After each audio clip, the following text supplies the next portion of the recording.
Hey everyone, Nick back. Today is another video in our weekly video series, and today I'm going to be discussing software updates and patches and why they're so important to cybersecurity. So I spoke a few days ago about Windows 7 end of life and the problems that arise along with it. One of those problems is having an out-of-date system that can create major holes in your security. This doesn't just apply to operating systems; it also applies to any software that you use.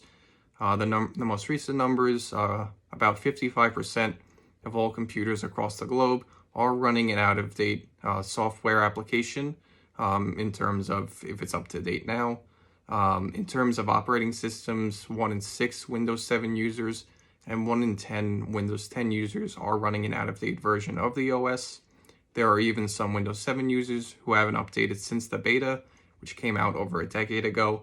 The reason why these massive cyber attacks happen is because of this lack of understanding of how important certain patches are.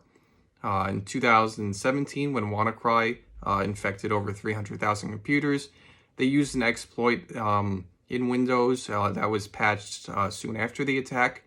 But not even 2 months later, another ransomware came out, TEKIE, which also used the exact same vulnerabilities that was supposed to be fixed in the patch. And it did infect a lot of big companies who decided not to download those patches. This just shows that a lot of business owners aren't really, they're not knowledgeable in the field, or they just don't seem to care about these patches that do come out. The biggest problem with TEKIE was there was no, even if you did pay the owner in Bitcoin, the owner of the ransomware itself, it didn't know how to unencrypt those files.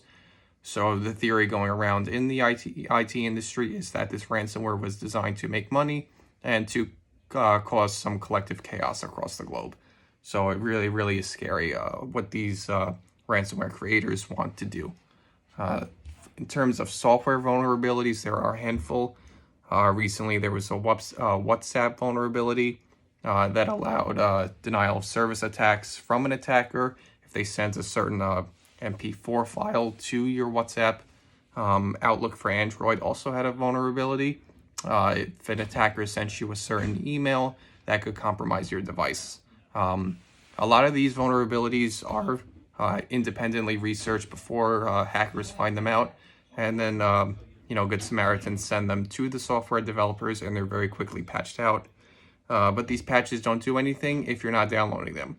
So I'm pretty sure all the stuff I've talked about is pretty good reason to download those updates as soon as possible. I always hear a lot of complaints. The Windows update takes too long. It takes an hour and a half, takes 2 hours. There are a few remedies to this. If it is taking that long, it may be because the components in your computer are out of date. So it may be time to upgrade your computer, or it's because you haven't been updating in many months. If you update frequently, then these updates take as little as 30 seconds to a few minutes. So that's it for this video today. Hope you guys enjoyed it. I'll be back again Monday. I'll see you soon.